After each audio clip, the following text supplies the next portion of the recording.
Well, I thought this morning, because we don't have too much time, and several people have asked me to talk about our personal visions, and some people specifically the time wave and all that, and I'll sort of work my way into it. I did want to take account of the fact that today is Easter. There are workshops who would have fallen upon the coincidence of Easter with themselves as an excuse for an orgy of oval ceremonialism, but somehow it slipped past here. But I will, well, it's an excellent excuse for me to talk about what seems to me one of the most mysterious of all passages in the New Testament. And I'm not a New Testament scholar, but I've puzzled over this passage for years and years, and I think it relates to what we're doing. I'm not sure. I believe it's in Matthew when the women come to the tomb on Easter morning looking for Christ. Now I think the two Anns and Margaret, it's Mary Magdalene comes first, and she's alone, I believe. And Christ is there. She sees him. It is the two Margarets who come later. And she starts toward Christ because she thought he was dead, and she sees him standing by the tomb. She starts toward him, and he stops her. And he says, "Touch me not, for I am not yet completely of the nature of the Father." And I've always thought that this was just a fascinating passage because what is being said here? What's going on here? Christ seems to be indicating that though he is now alive, he has resurrected, he has come through the crucifixion, nevertheless, in some sense, he is not yet completely transubstantiate. And it suggests a process, a physical change in the body that requires time to complete itself. So this morning I thought I would talk a little bit about time and insights into it that have come to me out of psychedelics. What I always hoped for out of the psychedelic voyaging was to bring back something. I always felt and still feel that is the attitude with which you should go into these things, to bring something back. I mean, it could be something, a personal insight into a personal dilemma, or a more generalized idea, because I really think that the psychedelic realm is the realm of ideas, and that ideas which change the world come first from that place. And I'm always a little reluctant to get into this because when I speak about my own ideas, I feel much more how much I'm asking from you as an audience. In other words, it's like an ego trip because it's my ideas, and why spend an hour on my idea instead of talking about all these facts, careers, and established concerns. But you asked for it. So in 1971, when we went to the Amazon to look into DMT and all of these things, we really had no clear conception of what we were after. We just knew that we wanted to get more time in that dimension, more hands-on experience. Well, if any of you have read The Invisible Landscape, you know that my brother conceived of a certain kind of project where he thought that the psychedelic molecules could actually be bonded in to the physical body, into the DNA, using sound. and that they could be made briefly superconducting. And it's interesting that that was a word that no one knew what it meant back then. He predicted room temperature superconductors in 1971 at La Chirera. Well, now room temperature superconductors are a huge concern of a vast part of the scientific research establishment. A whole new technology is promised by this stuff. He had this notion that you could bond psychedelic molecules into the DNA, and that then the trip would sustain itself indefinitely and could be analyzed as a kind of waveform signature of the totality of the organism. In other words, he felt that the ordinary psychedelic trip is a fleeting photograph, almost an X-ray, you could say, that comes into the mind when the psychedelic molecules occupy these bond sites and then flash to the higher cortical processing area of the brain, a kind of gestalt of the state of the organism. And he felt that if you could stabilize and permanentize this, that it would be worth doing. I mean, it wasn't clear whether he thought he would become a Taoist sage or turn into a flying saucer or what it was. I mean, it was a shifting image of totality that he was projecting. Well, I was very skeptical of this, and because it seems unreasonable, and basically I'm a reasonable person. But on the other hand, going to the center of the Amazon basin had been our purpose, and here we were, and now somebody seemed to be coming up with something very interesting. So we let the experiment run, since it seemed to me it would either work as he said it would work, or it would fail utterly. Because what was proposed was that you saturate your body with psychedelic molecules and then sing in a certain range and in a certain way. And I thought either nothing will happen, 99 chances out of 100, or since he's so impassionately convinced something will happen, the thing he's convinced will happen. So we performed this experiment, and if you've listened to True Hallucinations, you know what a riot it was and what chaos it set off. And I won't really review that, except for those who didn't read True Hallucinations. What he said would happen didn't happen. But on the other hand, my expectation that nothing would happen was completely frustrated, and instead he seemed to initiate what at first brush looked like a psychotic break. He became unaware of the people around him. He would talk right through other people's talking as though he couldn't hear them. He began to make less and less sense. He lost motor control, and everyone assumed that he was slipping into some kind of psychosis.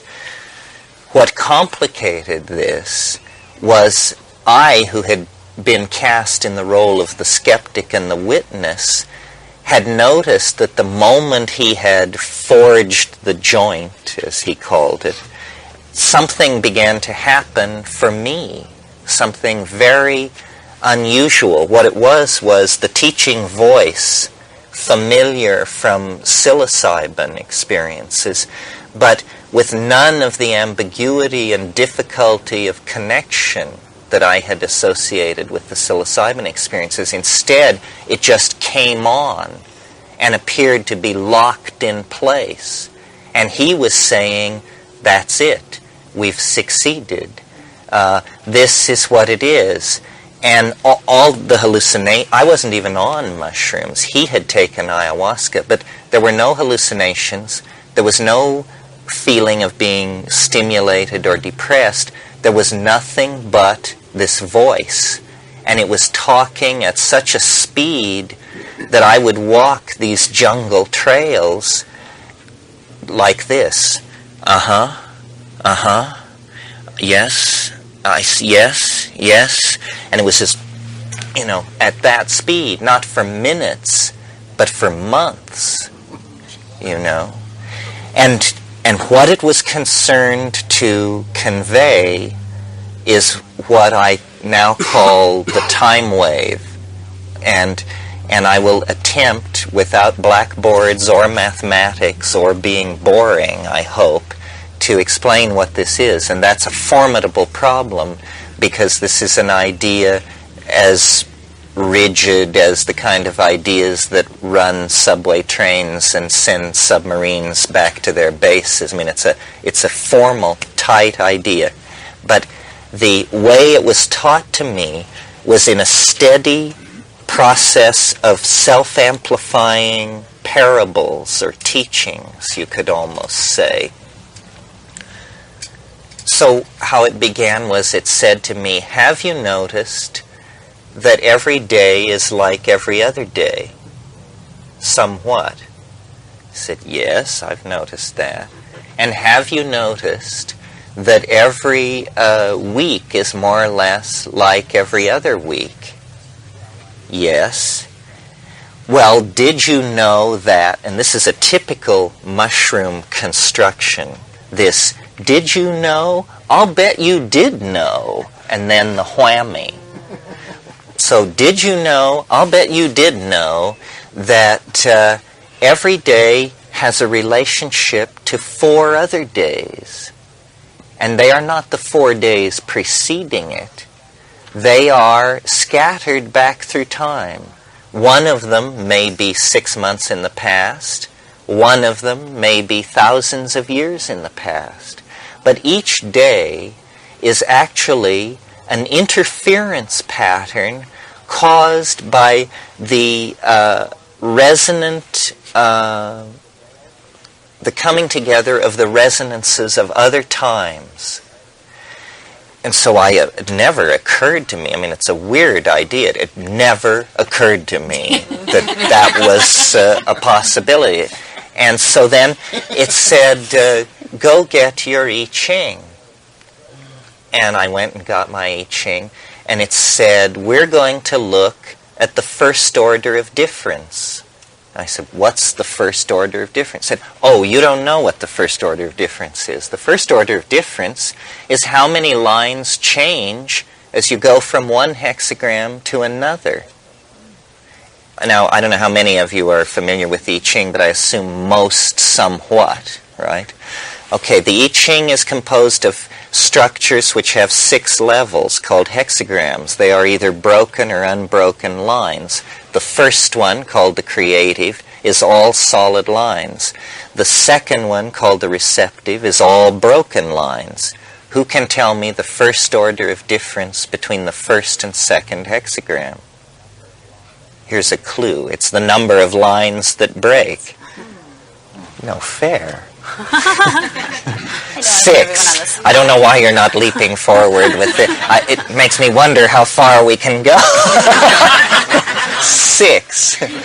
Anyway, to try and shorten this story, what this teaching voice was concerned with was structure in the I Ching, previously hidden structure.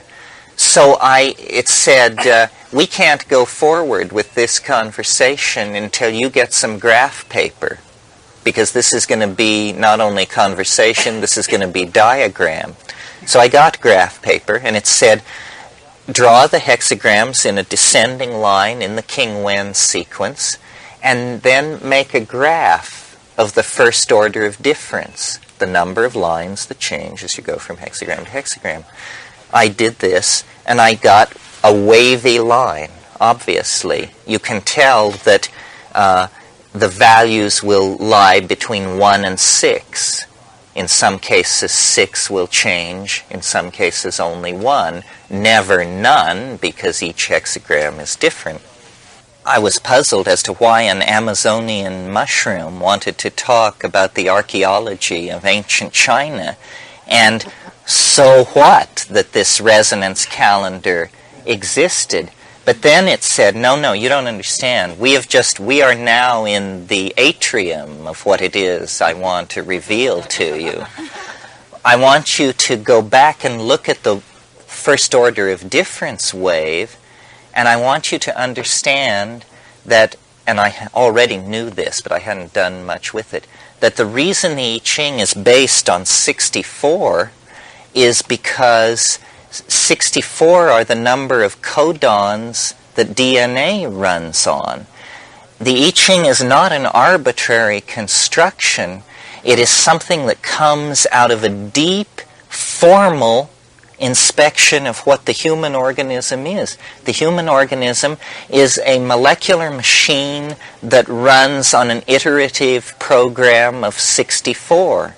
And the proteins which compose our bodies are like this, so forth and so on. And then I said, well, I understand about DNA, I understand how the I Ching mirrors that, but I don't understand how then it's also a calendar. And the voice said, well, don't you see, perception can be only organized out of the matter which composes it.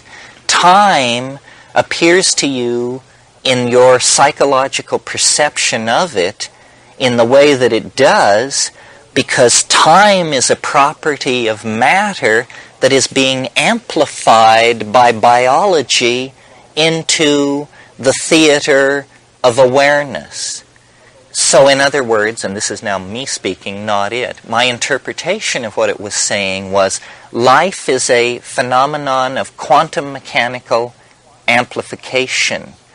And because we are organized on the blueprint of this quantum mechanical pattern that is very deep at the submolecular level of matter, then all our institutions, languages, religions, love affairs, everything has this pattern as the base embedded in it, almost like these fractals which give rise to endless amounts of a certain kind of beauty. But if you were to see the equation which generates the fractal, it has 6 terms. It can be written in 15 seconds.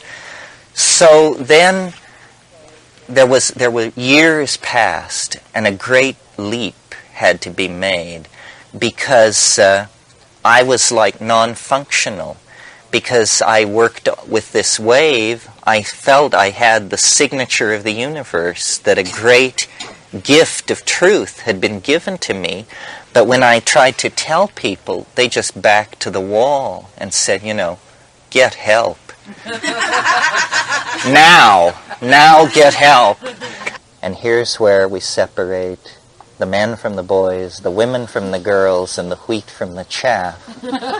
The conclusion that I reached was that this universal wave, which has been operating for several billion years, will reach its maximum concrescent state of enfoldment at dawn on the 22nd of December, 2012 A.D. This immediately puts me in the nut category. This is what's called messianic delusion, millenarian grandeur, so forth and so on. Nevertheless, it's a persistent intuition of most religious ontologies, perhaps not the Buddhist, but the Hindus, the Jews, the Muslims, the Christians, all appoint an end to their world. And I'm a little shy about this because it's so personally mine. Nobody has ever made a contribution to this idea that was substantial. It seems to be mine alone, and welcome to it. And yet, I want you and historians and paleontologists and primatologists and people who are experts on time in different sizes to look at this wave. It's working, ladies and gentlemen. It does, in fact, describe the ebb and flow of this thing called novelty. Now, when I question the mushroom about this, it almost makes it trivial. For it, it's an of course. You are made of DNA.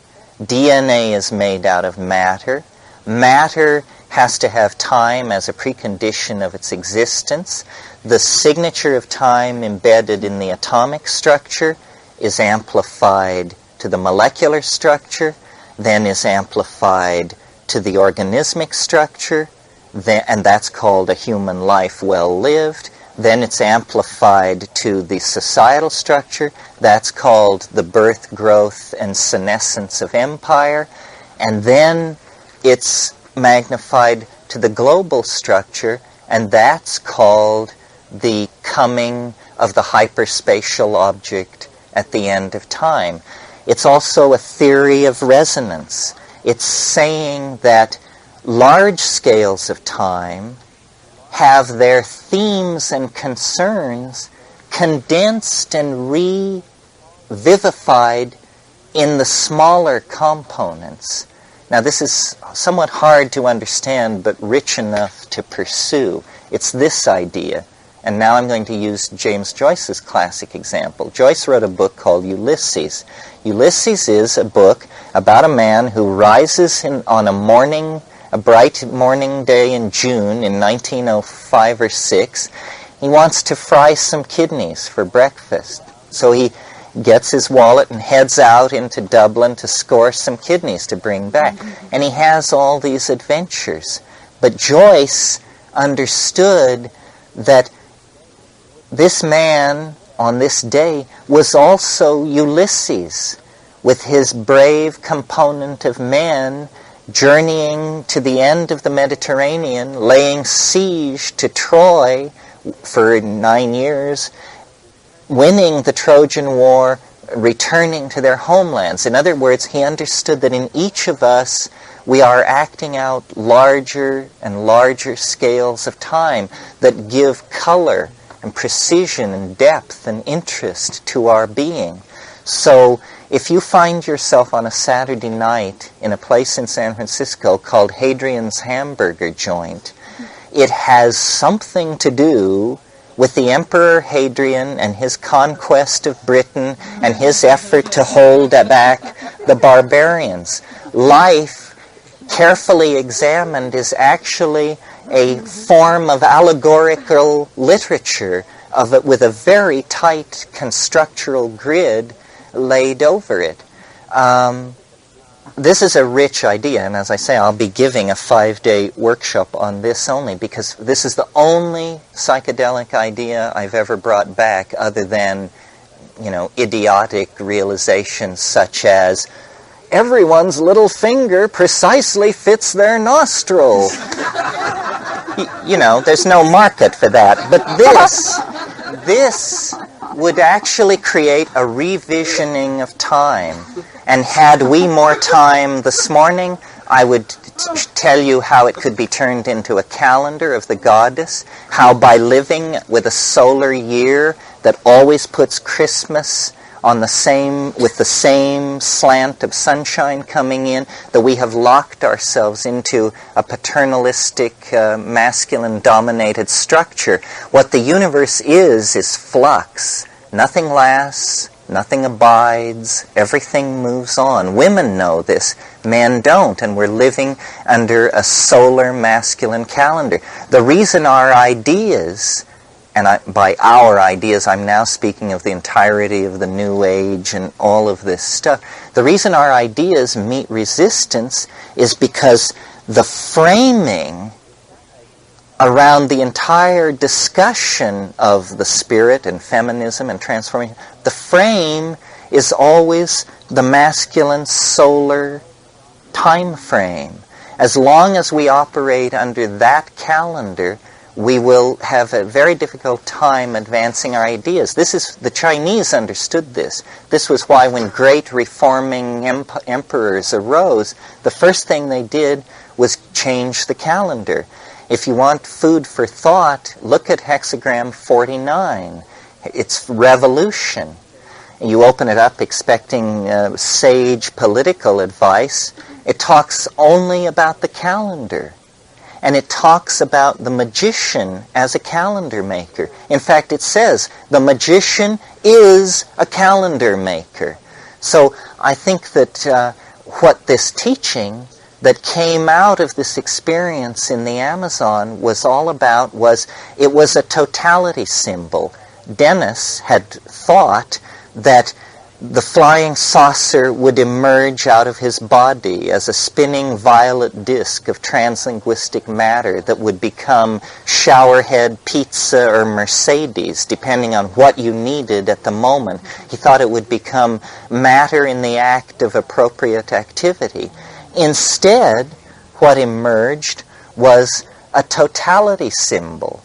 And Jung talks about how in the individuation process you always hope that the patient or the client will generate a totality symbol, but he usually means a kind of individual and wavering totality symbol like a mandala or a cohesive structure or something. I think we got, and I try to say this without hubris because I felt like I was nothing more than the vessel into which this thing was being poured, what we got was the totality symbol in a complete version, certainly not a total version, because I don't think the human mind can encompass the total version, but we got a skeletal blueprint of what totality is in the world. What it is knowing how things happen, knowing that all processes, the firing of a nerve, the culmination of a love affair, the fall of an empire, has a pattern. And if you know the pattern, you will be at ease with any process in all or any of its stages. Because you will just say, this is the time of resistance. It will soon be followed by the time of forward motion. That will be followed by the time of re-enfoldment. And what this does is it eliminates anxiety. Ultimately, that's the bottom line. Our anxiety about death and our anxiety about the future and our relationships and money and all this stuff can be boiled down to anxiety about the unknowable aspects of the future. If we could assimilate a model like this, we would be Taoists. The future holds no terrors for a person who knows how process inevitably unfolds. They are always right and with it in each moment. So I think that we've always talked about the I Ching, Taoism, all this sort of thing as sort of the culmination of mysticism. But to make it a living faith in our own lives, there should be nothing mystical about it. And I maintain to you, there is nothing mystical about it. It's simply that we are at such a primitive stage of culture that we haven't yet understood what time is. 100 years ago, we were at such a primitive stage of culture that we didn't understand what time was. Einstein had to come along and say, time is not an abstraction necessary to have a place to put objects that you want to examine. Time itself is an object. It is curved in the vicinity of massive gravitational fields. It has a topology. It has a surface. I think what we need to understand out of this idea, ultimately what the psychedelic experience is teaching, ultimately what Taoism is trying to say, is that time is a topological manifold. It is a surface. Events flow across it like water over land. And like water flowing over land, when the land is flat, the water becomes reflective and moves slowly. When the landscape becomes disrupted, the water moves faster and chaotic attractors appear and new kinds of activity emerge. And out of that new activity then comes the new states that define the future. Well, I'm going to stop there. I haven't shown you a graph or written a number or drawn a hexagram, and I think that's remarkable. This is the feeling tone. This is the good stuff that you get if you go through those graphs, numbers, and time on at the computer. But this is the totality symbol that I was able to get out of living a psychedelic life. And I believe that there are as many of these kinds of totality symbols as there are people willing to trip. And each one of them is different. You know, we create them for each other. They complete our lives. They assuage anxiety. And they give us a tremendous appetite then for the adventure of being rather than the ordeal of being. And they arise out of using psychedelics to amplify and inspect the quantum mechanical and subconscious and superconscious portions of the human mind. This is why the psychedelic experience and psychedelics are so important. It's because they are tools for understanding and revisioning the reality in which we all live. The personal growth is a wonderful thing and will naturally follow along. But it's more important than that.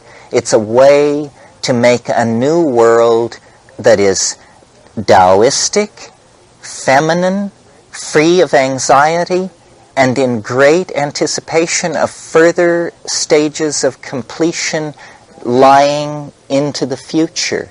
That's where the mystery, the transcendental object, the pot of gold at the end of the rainbow is waiting. And I think that's the job of each of us, to show our best toys and our best tricks that lift us and our friends to higher and higher levels. And there is no end to this bootstrapping process. The future of the human mind and body and the future of humans together is endlessly bright. Keep the faith, recognize each other, and maybe I should close with a little line from Gary Snyder, if I can remember it. He said, learn the flowers, travel light, stay together.